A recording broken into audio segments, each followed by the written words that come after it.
Hello, here we go again, another podcast episode. Big houses, mansions, well not mansions as such, but big houses in town. There was a huge house, I'll tell you about that in a minute. Where are we? 9 o'clock, 17th of August 23. What day is it? Gee, I never know.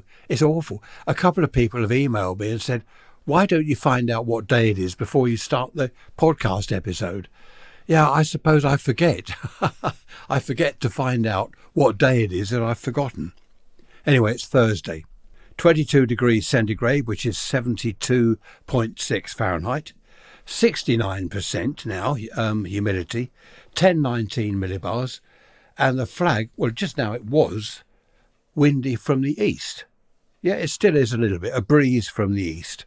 So that's that. I've just had a Met Office weather warning. Would you believe it? We had a lovely day yesterday. I was in my shorts in the garden, scaring the neighbours. You could hear them screaming as they shut their windows. Today is lovely. Tomorrow, rain, thunder, wind, lightning. Oh dear. We'd get 2 days where people think this is it. We're back to summer. Oh no, you're not. Oh dear. Not happy days at all. You'll be pleased to learn that I don't have any audio clips to play to you. I know that a lot of you like them. One or two have emailed me and said, do you have to do that? Do we have to have bird song and cows and sheep and whatever? Yes, we do. We do. It's a bit of fun, isn't it? It brightens things up a little bit. Well, I think. So I don't know how many people listen. I've worked out roughly it's 400 or 500 now listen to each episode. So I've had two emails it was, saying we don't like the noises. Well, what percentage is that? Can you work? I can't work that out. How can I work that out? I can't even do that on a calculator. Right, answers on a postcard. Back to big houses. There was this huge house in my town on a plot of land. It was one block, about the size of a football pitch, this block of land. 4 roads surrounding it, like a normal block. And normally you get houses on each road, each of the 4 roads. The gardens would meet in the middle. You might get, 100, 250 houses or more on this huge block. There was one house in the middle and a huge grounds in the huge grounds. Now, I do remember it when I was young. Obviously, I didn't take a great deal of notice, but whenever I went into town, which wasn't very often, I passed this big house and it was massive, mahoosive, as they say. That was pulled down and they built a block of flats in its place. The tallest building in the town, apparently. And next to it is a smaller block of flats. And it's horrible. It really is horrible. It looks dreadful. Horrid, as the kids say, horrid. I suppose no one wants the big house. I don't know how many rooms it had. It must have had 10, 12 bedrooms. 2 reception rooms, 3 dining rooms, drawing room, library, morning room, afternoon room, good night room, I don't know, kitchen, scullery, all this sort of stuff, utility, I don't know, whatever. People don't want them anymore, these big houses. I would love something like that. I've said this to people, family, friends, and they've said, well, what would you do with a huge house? Oh, what would I do? I'd have one room full of my amateur radio gear, my ham radio stuff. Another room as a museum, all my vintage radios from the 40s, the old valve radios in the wood and Bakelite cabinets, all 1940s stuff. Another room would be Trisha's room for all her clothes. What has she got now? 150 something pairs of shoes. We could have a shoe room, a dress room. Yes, she could have a dressing room, couldn't she? I would fill all the rooms, no problem about that at all. When people say, well, what would you do with all those rooms? I would fill them with all my junk, all my crud. But I would be happy with that. Oh, by the way, before I go any further, last Wednesday's midweek message, what I do is put the weekly episode and the Sunday episodes onto YouTube, because I know a lot of you listen on YouTube rather than a podcast site such as Podbean, Spotify, Apple and all this stuff, which they should be on. I'm sure all my podcasts are on all those, but some of you prefer YouTube. So that's what I was trying to do. The ordinary midweek message was out on Wednesday, as it should be. I had a bit of a problem. I've only just put it on today, Thursday. I won't go into it, it's boring, but the Podbean, the host, they will generate a video suitable for YouTube. So I had to do my own thing and put that on YouTube, and that didn't go on until Thursday, blah, blah, blah. Right, that's that dealt with. Apologies. Dentist, I've written here. Our dentist has a massive, or it was a massive house on the seafront.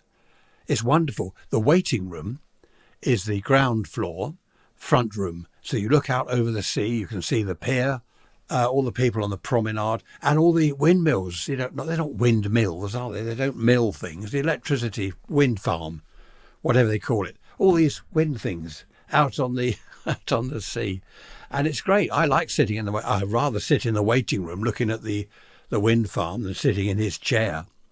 We went there the other day to the dentist, and for a change, he said, "Okay, a couple of things to keep an eye on, but that's fine." Struth. That was 60 quid. Can you put it at 60 quid? I don't know, I should have been a dentist. But his house, or their house, the dentist where they are, all the ground floor are the different surgeries and the waiting room and reception. And then they've got upstairs where there's hygienist and whatever. I think it's a 3 or is it a 4-story building. And that was once a house. Just a house on its own.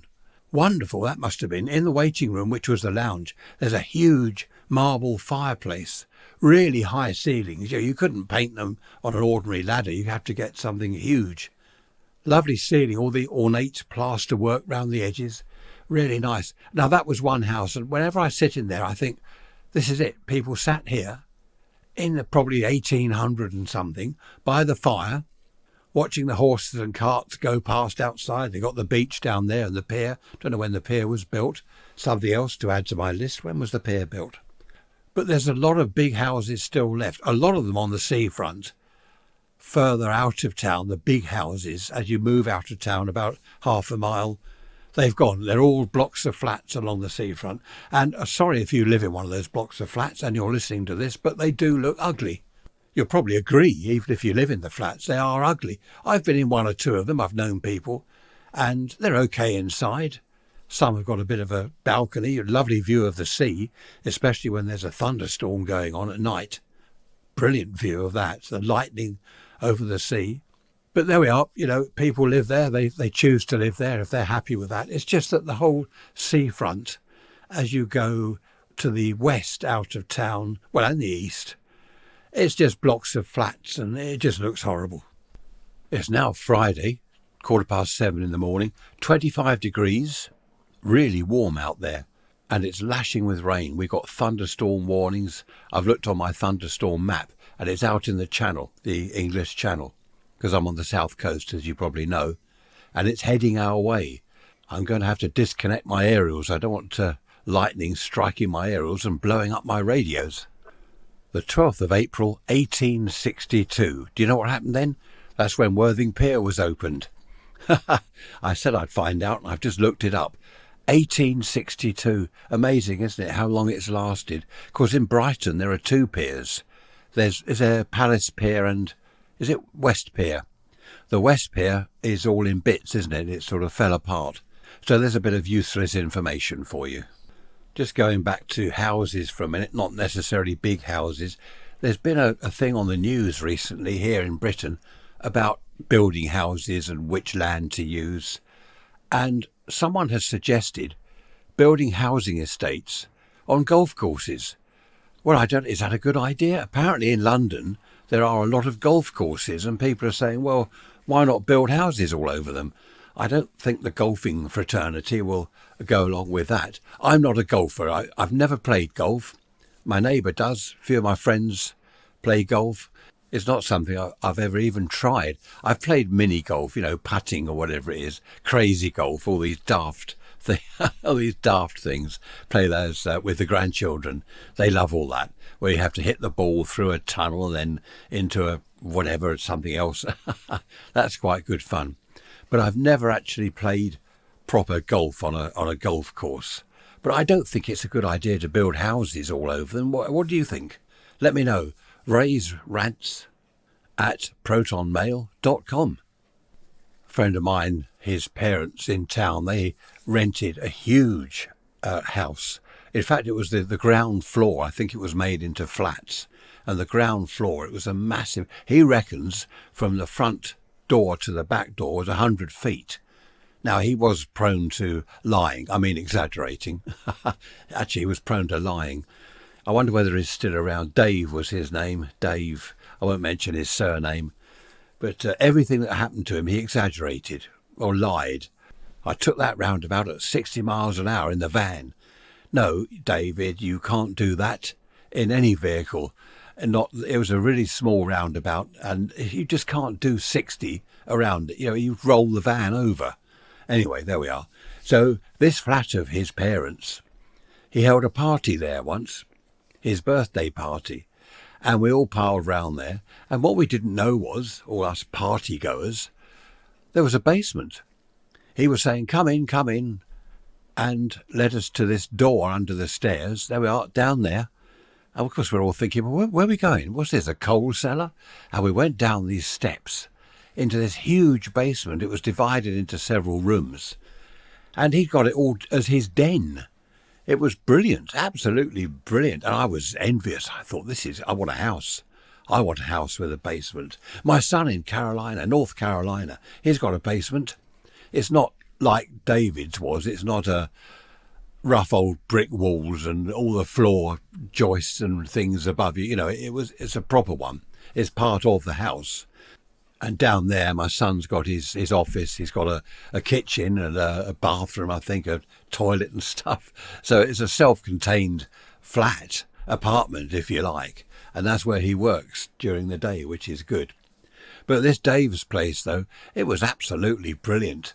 Huge basement. He had all flashing lights. He had music down there for his party. And the party went on to the early hours of the morning. Of course, no windows.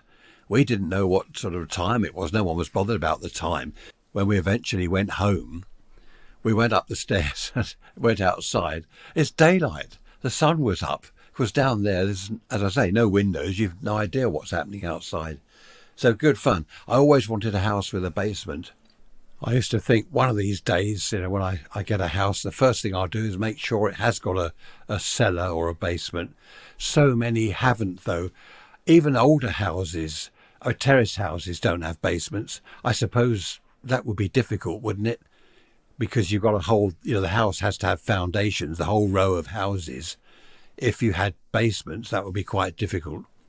It would be really nice, though, to have a basement. For all my stuff, I could have my radio room down there, and, well, that could be my den out of the way of the house, and then just one door, say, under the stairs instead of the cupboard. That's the steps downstairs to the basement. Just keep that locked. That would be that'd be fantastic, wouldn't it? I could blast my music down there without annoying the neighbours. Unless they've got a basement, of course, then they'd hear it in their basement. Anyway, there we are. I haven't got a basement. I did hear of a chap many, many years ago. He didn't have a basement. So what he did in his back room, say it's the dining room, he took the floor up, the floorboards, the joists, are they called joists? He took all that up and and dug a huge hole in the dining room floor. Now, that's not a good idea. I'm not quite sure what happened. I do remember hearing he had trouble with subsidence because obviously the footings where the house is built, the footings for the walls, that stayed there. But if you dig a big hole under the floor in one room, I don't know. That's not a good idea. If you're going to have a basement, it's got to be put in when the house is being is being built. You don't want the dining room, well, the whole house to cave into the hole you've dug. I don't know what he did with all the earth, all the soil that he would have had to dig out. There'd be a mountain of it in the back garden. Anyway, there we are. You can't always believe what you read in the papers or hear on the news. I can't remember where I heard it, but that was decades ago. I do remember a chap, not a friend of mine, kind of friend of a friend. He had a house. He bought it was semi-detached, only small semi-detached house. And the house next door, the one attached to his, they sold it up for sale, and he bought it. He bought it. So what he did was, did you ever see the Beatles film? Oh, what was it? Hard Day's Night? I forget what it was. Each of the 4 Beatles went into their front door in this street, a row of terraced houses. So the four Beatles went into the four front doors, and inside, the camera was then inside, and they made it into one huge room. So you had your separate front doors. Anyway, I forget which film that was. No doubt you will email me and tell me. I think it was A Hard Day's Night. But this chap, this friend of a friend, he bought the house next door. And I think he got it quite cheap. I forget the whole story, but it needed a lot of work doing to it. Oh, I think that an old lady lived there, and the son just wanted to sell it, just to get rid of it, for whatever reason. Anyway, he bought it, and he knocked a hole through the wall. Made a big archway through the adjoining wall. And so he had two front doors. He didn't take down the front fence. He had two front gardens, and from the outside, as far as you would be aware, it was two separate houses. He took the fence down between the two back gardens. I did go and see it. I can't remember why I went to see it, but anyway, I did. This friend of mine, I think it was his brother. That's right, it was this friend's brother. I'm going back again a long time. A long time in history. It is history, and I can't remember things. We're going to Bluebell Railway next week, and we're going on the Flying Scotsman. Can you believe that? The Flying Scotsman. We booked it over a year ago. Anyway, he had this, instead of one kitchen, he had two kitchens, two lounges, two dining rooms, 6 bedrooms, because they're both 3-bedroom. They were 3-bedroom houses, 6 bedrooms, 2 bathrooms, huge back garden. It really was brilliant. If you can afford to do that, that's a good idea. I like the idea of that. Many years ago, a friend of mine, we were chatting, and he said there's a huge house on the corner of whatever road it was. I forget what road. He said, do you know it? And I said, no, why? He said, well, they're demolishing it. They're going to pull it down. And he said, it's a massive place. Come and have a look. He'd been round it. There was, big wire fencing all round it. They were getting ready to demolish it. There was a big digger and a bulldozer thing in the garden. So we went there that evening and slipped through a gap in the fencing round the side. And we had a look at it. The front door was closed, but not locked. You just push it open. And the first thing that hit me, the hallway was bigger than our lounge. Massive hallway. Absolutely fantastic. This huge staircase. Must have been oak. Not like the modern rubbish staircases these days. What are they, pine or something? Softwood. This must have been an oak stairway. Big wide stair. Oh, wonderful. And I imagined, as soon as I walked in there, I imagined a family living there. It was so sad. It was all going to be demolished, all smashed up and ripped down. I went into one of the front rooms. There were 2 big front rooms. Went into what was the lounge, or would have been the lounge. Fantastic fireplace in there, huge windows, the sunlight. It was evening, the sunlight was coming in. And it was really sad to think that all this was going to be demolished. Upstairs there were loads of rooms, must have been bedrooms, a big bathroom, all sorts of rooms upstairs. Also downstairs at the back there must be a dining room, a kitchen, a scullery, all sorts of other rooms. I don't know what they'd be used for. They all had fireplaces, of course, as they did back then. It was obviously an 1800s house, 19th century house. And it was just so well built. Everything, all the wood, it was all oak. You could see it was really nice wood everywhere. The staircase, the banister rail, everything. But there we are. It was all going to be pulled down. And it was eventually. I kept an eye on it. It was only a couple of weeks and the thing had gone. And then before you could say Bob's your auntie, there's a block of flats there. Oh, sacrilege. When I was, 10, 11, 12 years old, I used to go up on my bike up to the top of the hill. There's a huge hill. I think I told you before. I used to come racing down there, 40 miles an hour. A couple of my friends with me. We had speedometers on our bikes, 40 miles an hour. There's the main road at the bottom, the A27. Look it up on the map. A27, High Salvington. Anyway, top of the hill was a huge house. Again, huge house. And it was derelict. No one there, of course, all overgrown and everything. Round the back was a big swimming pool. It was empty and full of leaves and rubbish. And I remember thinking, wow, this must cost a fortune when this was built and when it was sold. It must have been hugely expensive. It was derelict. Now, what was the story there? I never did find out. I don't know what happened. A lovely, great house right up on the hill. It must have been worth a fortune. And of course, one day it had gone. We went up there on our bikes. It had gone.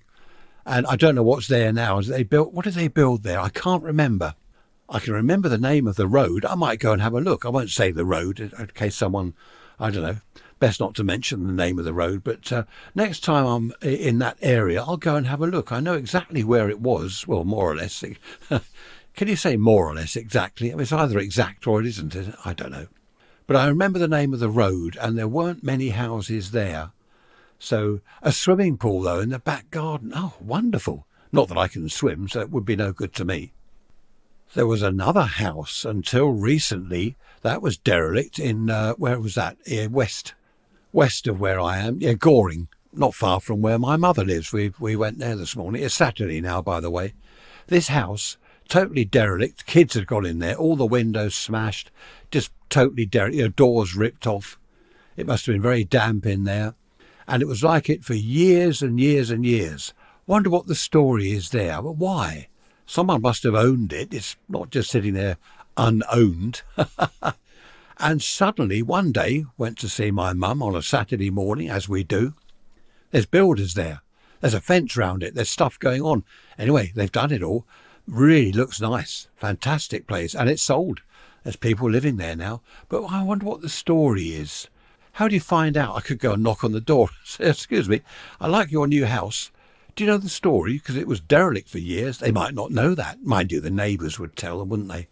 If they start getting chatty with the neighbours, they'd say, your house was a tip. It was derelict. Full of squatters. No, I don't think it was full of squatters. But there are a lot of properties around, big properties that have gone now, of course, as I've been saying. And I often wonder what the story was, what they were. When I say what they weren't all houses. Well, they were originally, but they were used as other things. There was one used as a convalescent home in my town. That was a huge house used as a convalescent home. I think it's still, no, it's not. It's offices now, I believe. I mentioned that I was going to talk about big houses last week on the midweek episode, Wednesday, wasn't it? Midweek message. And Jason has emailed me. Hello, Jason. Nice to hear from you. He says, we live in a big house. Well, that's not fair, because I don't. And he said, the trouble is, it's huge, it's difficult to heat, it's got the old sash windows, the central heating system is old and it really isn't up to the job. You don't say how big, you've got, 6 bedrooms. Just looking at the email now, 6 bedrooms, Jason. And couple of, I see. 2 dining rooms. How come you've got 2 dining rooms? Anyway, it's a huge house, and he says in the winter they all freeze. They can't afford to have it all double glazed. He says it would cost a fortune. They've started to do one window at a time. From what he says, he's young, so this is a kind of project that he's taken on with his wife. Have you got kids yet, I wonder, Jason? A big house like that, rattling around on your own, you'll have to fill it with children. That would be lovely, wouldn't it? Have 6 kids or something, then you could fill up all your bedrooms. But he says that it's really nice having a big house, but you have to be aware of the maintenance, heating it. He said it is costing us a fortune, but apparently they got it very cheap.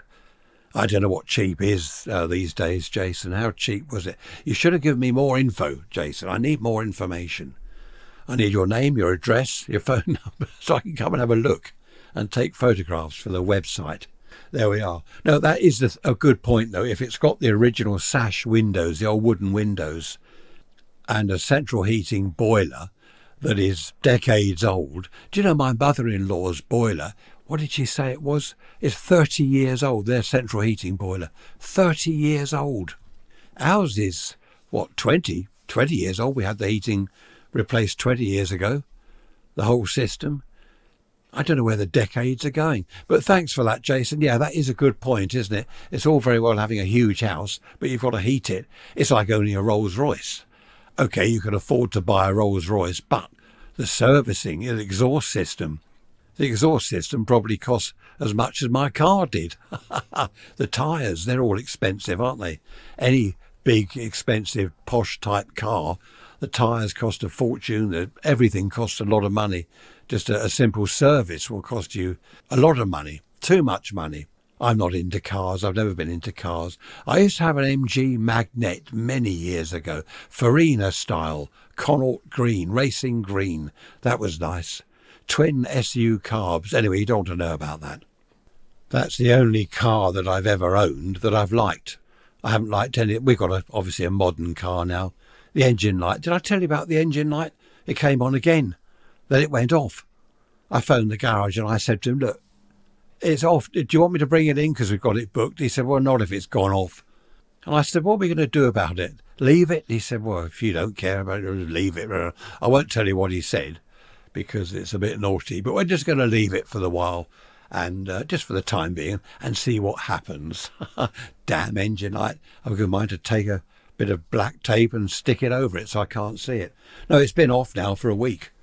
In the old days, you didn't have engine lights and all this nonsense. Engine management system. What are you talking about, engine management system? What's all that rubbish about? The engine management was the starter, the choke, and the accelerator, the throttle. You don't need any other management. You can manage it yourself as you're driving along. I don't know. I don't like all these modern cars. I don't like new houses either. I've got a bit of a rough voice. Can you tell? A bit rough. I must need a drink of something. Where is it?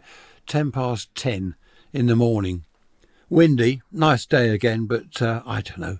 It's wind again. We just had a quick shower. No, I don't like new houses. I don't like new houses at all. They're very nice. My mum was saying this morning, oh, so-and-so just moved into their new house. Oh, it's lovely. Oh, it's beautiful. What a lovely place. Well, they're not lovely. I don't think they're lovely. I like an old house. I like anything old because it's got character. An old car. They've got character, haven't they? Different shapes, sizes, colours, different seats. These days, cars are the same. They're all grey dashboard, plastic, horrible. And houses, all modern houses, they all look the same, don't they? Unless you spend a fortune, of course. And the plaster on the walls all cracks, the ceilings crack, don't they? Bits fall off. I think I've said before, our house is now just over 100 years old. Brilliant. Yeah, bits are falling off it, but, oh, it's fantastic. I love the old houses. Big old house in a big old garden. Really looks nice. Character, that's what they've got, character. But there we are. I'm just old-fashioned, I suppose. I just like anything old. I'm old. Yes, so, no, seriously, it's nice, isn't it, to have old things around you. These days, what's all this minimalistic stuff? You go into someone's lounge, there's a sofa, perhaps 2 sofas, and a little table, and a television, and that's it. There's nothing else. That's minimalistic. That's not a home. That's a waiting room at the doctor's surgery. That's not a home, a proper lounge.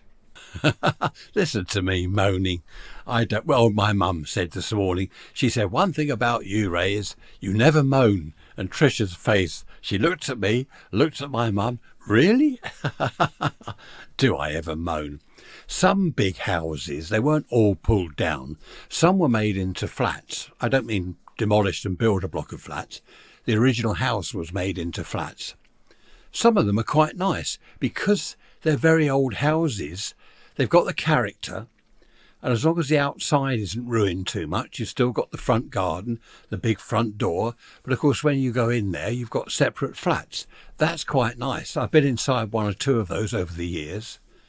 Then you've got bed sitting rooms. I think I've mentioned this before. If you're outside Britain, you might not know what a bedsit is. Well, it's what it says really, isn't it? It's a room, and in there you've got a little kitchenette. How about that? Kitchenette. A sink, a cooker, a fridge, and perhaps a couple of cupboards. Then you've got your bed, a sofa, television, wardrobe, and that's about it. Now, Trish and I moved into a bedsit when we were between houses. We were only there a few months, but it was okay. Luckily, we had our own ensuite, if you like, ensuite sort of toilet and shower, a little area which was rather nice, because otherwise you've got to share the main one in the house. I don't think I'd want to share a bathroom with other people in the house. Trish wouldn't either. So that was lucky that we found that one. We were only there a few months and then we got the house, of course.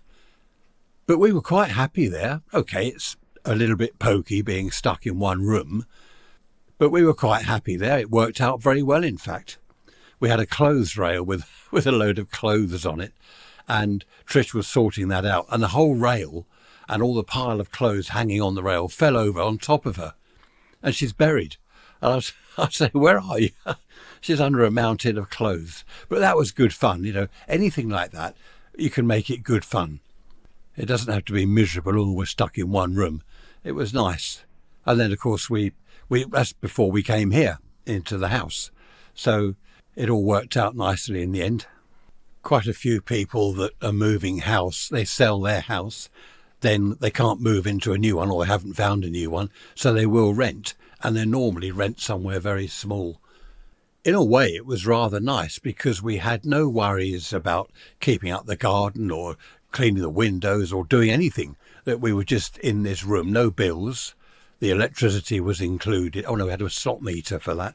Put pound coins in the slot meter. That was it. There were no extra bills at all.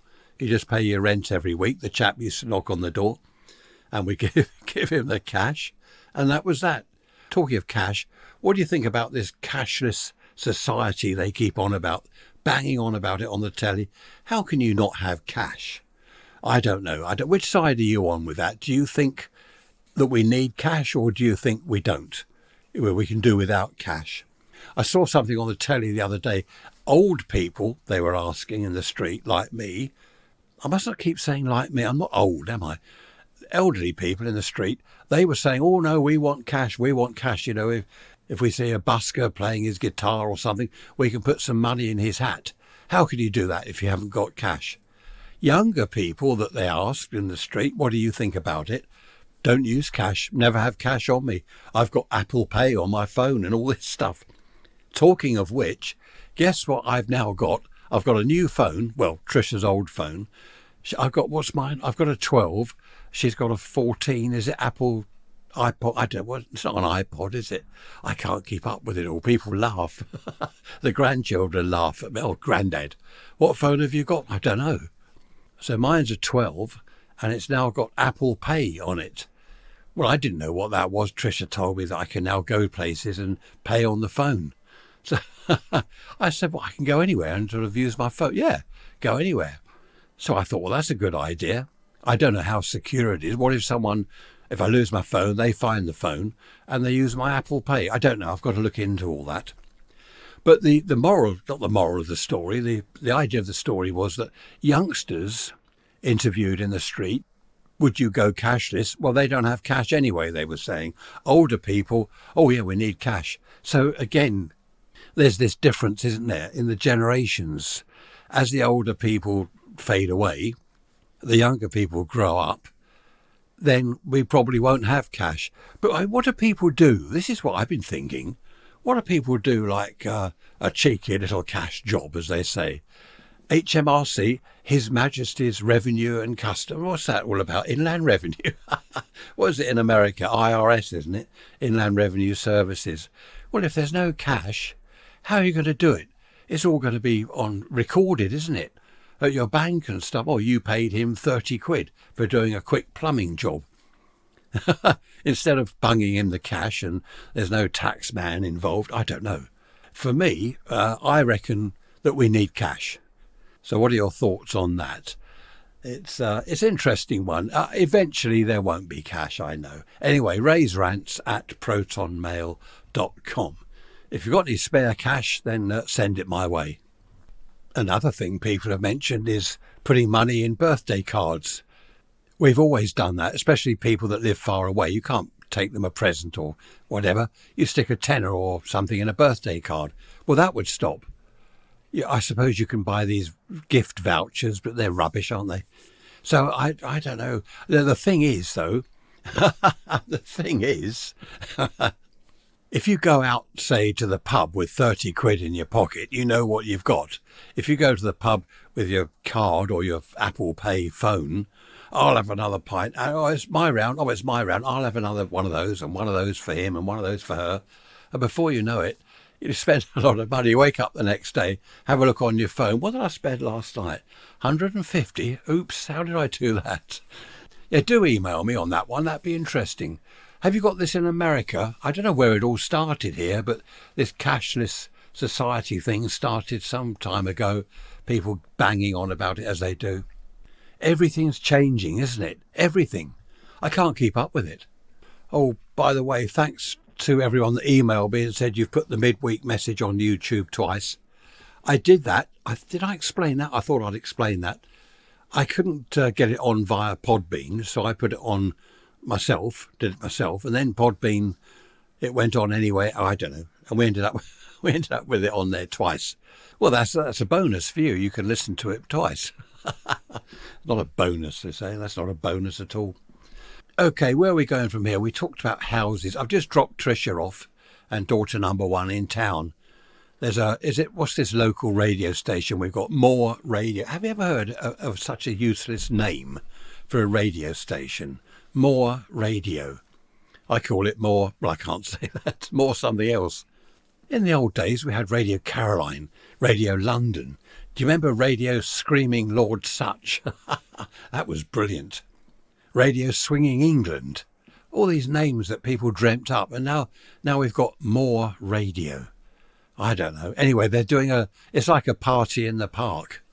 So I've dropped them off down there. No, I'm not going. Certainly not. I'm sitting here talking to you.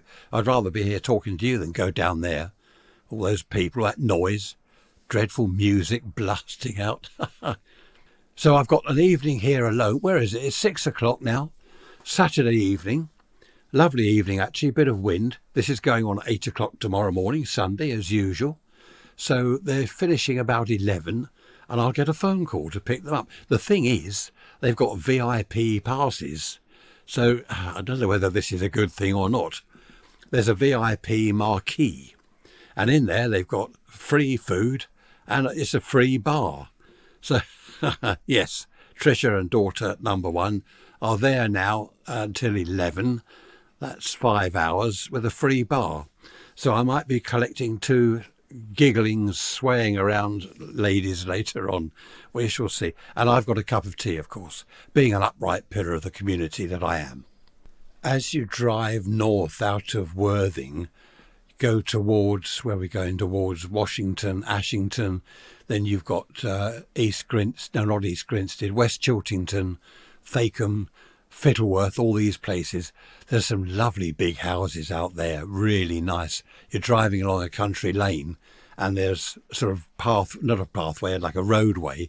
Look down the roadway, it's someone's drive. At the end of it, you see a huge house.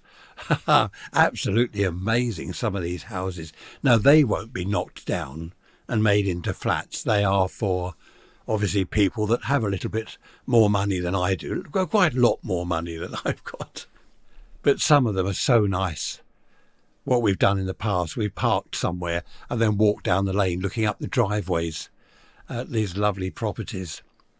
I've always wanted to, I think I've told you before, how many times have I told you? I've always wanted to go and live in the country, in the woods, in a log cabin. Oh, talking of which, my son, North Carolina son, he wants to go and live in the mountains in a log cabin. Is that a good idea? I haven't asked him yet, but I would have thought the mountains full of snow, aren't they? Well, probably not on the top. He's not going up to the summit. But it does sound rather nice. It's probably lower down the mountain, isn't it? In the forest, the pine forest or whatever they've got there. So that would be nice. He's talking about later on, of course, when the kids have left home and I don't know whether it's going to be retirement age or whatever. But there are some lovely properties around, huge places out in the countryside. A friend of mine, he had his parents had this huge house on a private estate. And I remember going there once and I was saying to him, it's a massive house, it's lovely, your dad must be loaded. He said, no, we're broke. And I laughed, but he was serious. He said, we are broke. There was no mortgage on the place, but they were in debt. And he said, we're going to have to sell it. They got into debt because his dad lost his kind of high-flying job in London. They couldn't carry on with the upkeep of the house. It was an old property. So he was going to have to sell it and they were going to downsize, as they put it. Have you heard that dreadful term, downsize? They were talking on the telly. If they want to get to the bottom of something, that's the old-fashioned way. I want to get to the bottom of this. Well, now they drill down, don't they? But the latest one is, I've heard, unpack. There's a lot to unpack here with some news item. Unpack? Well, you unpack a suitcase. You drill down with an electric drill. I don't like all this new stuff. Who hates all this new terminology? I do. Again, let me know. Raise rants at protonmail.com. Have a good old moan, like I do. So the moral of that story was not everyone with a huge house also has a huge amount of money. We bought a bungalow many, many years ago, and it was detached. I hadn't taken any notice of that, really. I was aware that it was detached, obviously. It was only really when we moved in, we're thinking, oh, it's detached, isn't it? It's not joined on to any other property. And people were saying, oh, it's all right for you. Detached bungalow, oh, it's all right for you. They thought that I don't know, they thought that I'd bought it because it was detached. I mean, people are funny, aren't they? They're very funny about money and things. I wasn't bothered. I don't care if it's detached or not. We're not detached now. We're joined on to next door. They're all right. It's great. They like my aerials all over the garden. And if they want to make a noise or do what they like, that's fine. Being detached, to be honest, when we were in the bungalow, we didn't notice that we were detached, you know. So I don't know why people go on about it. I think some people, is it envy or jealousy? Oh, it's all right for you. It wasn't all right for me. When we moved in there, we could barely afford the mortgage. Stone the crows. Of course, as the years go by, the mortgage becomes sort of not irrelevant, but less and less. And of course, now in our little house here, we've paid off the mortgage, which is good. I mean, that took years. It really did take years. I think people get too wrapped up in money and how much they've got and what other people have got. Yeah, not how much they've got, more about what other people have got. Well, their house is bigger than mine. You know, it doesn't matter. I know people with lovely properties, huge properties, worth sort of 3-4 times the amount that ours is worth, but it doesn't matter, does it? So what? Jealousy and envy and stuff like that, that's no good, doesn't do any good at all. People have got better cars than us. Our old Vauxhall that we've got, I don't like it. Trish likes it. I don't like it. I like the old cars. I'd like a Morris 1000, the old Moggy Minor. Who remembers those? No, don't email me. I used to like the old cars. They were fantastic. You could tinker about with them at the weekend. Play around, you know, change or clean the spark plugs and the points and play around, fit a radio, fit speakers in the back so you've got some decent sounding music. I used to put aerials all over my cars and ham radio equipment in there, microphones everywhere, drive along chatting to people. Good fun.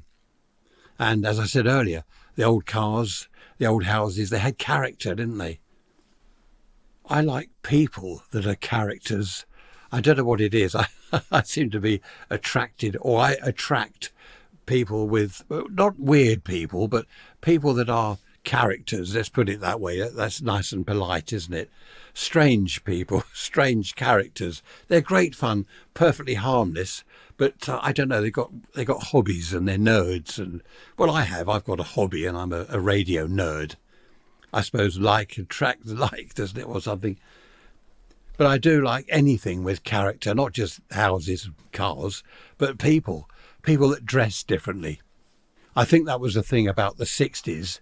You could wear basically whatever you liked, especially being a hippie, as I was in the 60s. Long hair, a full beard, a hat with flowers in it. I remember going into this pub and the landlord, I sort of knew him. Well, not knew him. It was a pub that we went into quite regularly. And I used to wear this hat in there with flowers all round it. And I could see him looking at me and shaking his head negatively. He didn't throw me out because, you know, we were spending money. I used to go in there with other hippies and he'd look at us lot. I knew he was thinking, oh no, here they come. It's the hippies again. That's all I need. But we were quite harmless. But we were different. I think that was the thing about it. It's even these days. I sometimes wear red shoes. I've got some red shoes. And people of my age don't wear red shoes, do they? Youngsters might do. But people of my age don't. Except me, I do. I like wearing red shoes. I used to go to the pub many, many years ago, just to be different. A jacket, a T-shirt and a tie. Now, can you imagine a tie without a proper shirt? Just a T-shirt, a tie around it, all done up properly, done up neatly. And people would look. They probably thought I was balmy. A balm pot. That's an old expression, isn't it? Balm pot. That's a very old expression. But I wasn't balmy, really. It was fun. Back then, I've said all this before, haven't I? Back then, we had fun. I don't think the youngsters have fun these days. I really don't think they do. In Brighton, which is 10 miles east of where I am, on the south coast, Brighton, look it up on the map, there are lots of different people there. They wear different clothes. Strange clothes, as I did in the old days. So that's quite good fun. But in other towns, like where I am, and the smaller towns and villages, people seem to have all, I don't know, conformed. You know, they don't wear red shoes, except me. When I was in the 60s, I had this pair of black slip-on shoes, and they were boring. They were comfortable, very nice, but they were boring. So I bought some shoe dye, purple shoe dye, and I spent ages painting on this shoe dye. Then you wait till it dries, paint another layer or coat on it, and they were brilliant. People, wow, where'd you get those purple shoes? Oh, I bought the shoe dye. And the T-shirts. Who remembers tie-dye T-shirts? You get a plain white T-shirt, and you put a stone in it, not when you're wearing it, obviously. Put a stone in it and then tie string round the stone and then dip it in some dye. And when you take it out, when it's dried, it's like a splash, a starburst of whatever colour the dye was. So you keep doing this with different colour dyes. And the results were brilliant. I used to like that. We didn't have writing, not that I can remember. We didn't have writing on our T-shirts. Like, what is it? Basically advertising various companies. What's that? It says mounted one. Oh, dry. What's that dry something or other? I don't know. People go around with these T-shirts with writing all over them. I don't like that. Of course, back then as well, we had T-shirts you could buy with Jimi Hendrix on the front or whoever, whichever, Stones, Rolling Stones, Beatles, stuff like that. That was good. I don't think I ever wore a shirt and tie back in the old days. It just wasn't me. I don't think I do now. No, I have worn a shirt and tie these days. I've got a shirt, and I think I've got 1 or 2 shirts and 2 or 3 ties. So if we're going somewhere rather posh, which is not very often, I have to say, I don't like being posh, then I will smarten up a little bit. I've got a nice jacket as well. While I'm moaning about clothes, I don't like those trainers either. What they say, Nike, whatever it is, written all over them. And what's that other one? Adidas, written all over your clothes and down your jogging bottom. I hate jogging bottoms, don't you? Honestly, they look like they're made for a sack of potatoes. Fill them up with potatoes, sling them over your back when you're working on the farm. Jogging bottoms, dreadful things.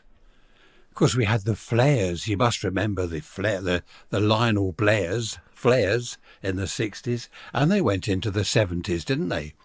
They were smart. They looked really smart, but they were cool at the same time. Well, it wasn't cool then, was it? What was it? Fab or something? That was great. I really miss those. I know every week I say it, but I do miss those days. My teenage years were just wonderful. Absolutely wonderful. I wonder whether the teenagers of today will look back in decades to come and say, my teenage years were wonderful. I don't think they will somehow. I really don't think they will. Well, they're in debt for a start, aren't they? They seem to start out life, working life, university or whatever, thousands, tens of thousands of pounds in debt. I was never in debt until I got married and got a mortgage. Then the mortgage was a debt, obviously. But I was never in debt before I'd even started out in the world. It must be awful to start out owing thousands. I don't know. Going back to a cashless society, as I told you before, when I was a kid, I'd go over to the sweet shop with a penny and buy 4 blackjacks. They were a farthing each, so I'd have 4 blackjacks. What will kids do these days if there's no cash? Have they got a phone, when they're sort of, 8 years old, they got a phone with Apple Pay on it. 4 blackjacks, please, mister. That's a penny. Oh, you can't do that on your phone, can you? Spend a penny. That's an old expression, it's spend a penny. You know where that comes from?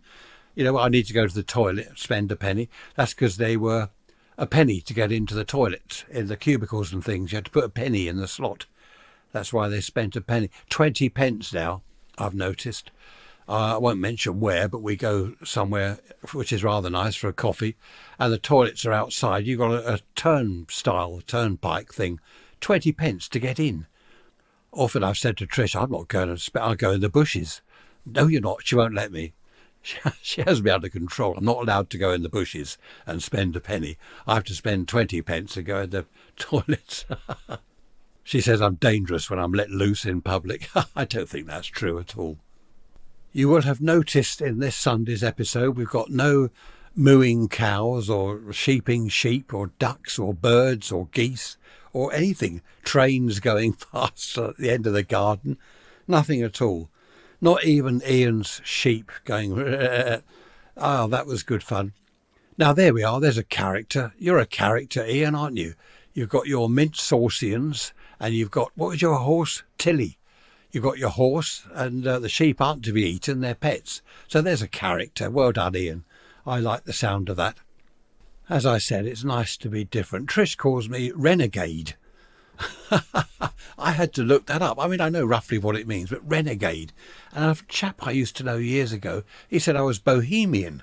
Bohemian? I know Bohemian Rhapsody by Queen. I had to look that up because, I mean, again, I know roughly what it means, but I said to him, oh, it's because of the clothes I wear. He said, no, it's not your clothes, it's you. It's me. I'm bohemian. I love it. But it's different, isn't it? I must get my red shoes out. Have you seen Michael Portello on the telly with his different colour jackets? He does these train programmes, doesn't he? He has bright yellow jackets, and I mean like electric yellow, bright green, blue, all the colours under the sun. These jackets and different colour trousers. Now, he must do that deliberately. No one wears lime green trousers with a pink or red jacket. They just don't do that. But he does. And I think that's lovely. I like that. I like my red shoes. In fact, I might wear them tomorrow. We're going to Amberley Museum again tomorrow. It's a communications day. Initially, I thought, oh, radio. Communication, that's good. Look forward to that. We're actually going there because we've got a load of books for they've got a second-hand shop there, like a junk shop. No, bric-a-brac they call it, not junk. And people donate stuff and they sell it, and it all goes towards the museum. So we're taking a load of books. But it's a communications day, and what it is, it's telephones and stuff like that. I'm not really interested in that. I was hoping it was going to be radios, but not to worry. The weather's going to be nice tomorrow, Sunday. What's the date tomorrow? 20th of August tomorrow. It's going to be nice. And we normally take lunch. There is a cafe there, but we take our own lunch. Trish makes up rolls and apple and banana and whatever, which is good. Plenty of picnic tables in the woods. And I'm going to do the nature trail again, the walk, because it really has been helping my knee, my bad knee. The more I walk, the better my knee seems to get, the arthritis. So I'm looking forward to that tomorrow. Well, we're coming up to the hour, so nice to have had a chat with you. Thanks for listening. If you're still with me, I've been saying that recently, haven't I? Anyone still listening? Oh, we're going to see Pink Floyd tribute band in Hastings. When's that? With sister-in-law and brother-in-law. Is that? I think that's next month. I can't remember when it is. That's going to be good. And Trish has just bought herself a T-shirt. It says, is there anybody out there on it? And the other T-shirt is Pink Floyd. Oh, The Wall. She's bought The Wall. So she's getting into that. She's not into Pink Floyd. Her sister, heavily into Pink Floyd, and I am. But brother-in-law and Trish, they're not. So they're going to sit there and put up with it. Well, I say put up with it. I mean, they will enjoy it, but not as much as Trish's sister and myself. So we're really looking forward to that. Talking of people being different, Trish's sister says I'm weird. I say to her, I'm perfectly normal. She says, you've missed off the AB. You're abnormal. I don't know. I think she knows that I'm perfectly normal, really. Anyway, have you had enough? I think I'll disappear now. It's 20 to, what's the time? 20 to 7. and I'm not going to get a phone call till at least 11 o'clock.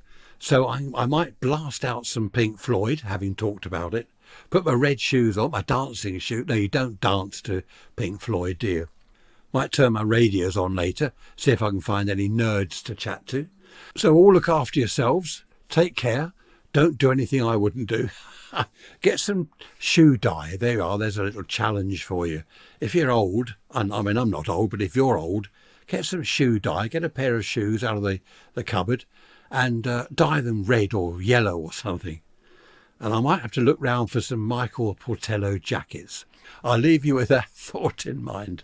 Red shoes, yellow jacket and lime green trousers. See you on Wednesday with the midweek message. Take care. Bye-bye for now.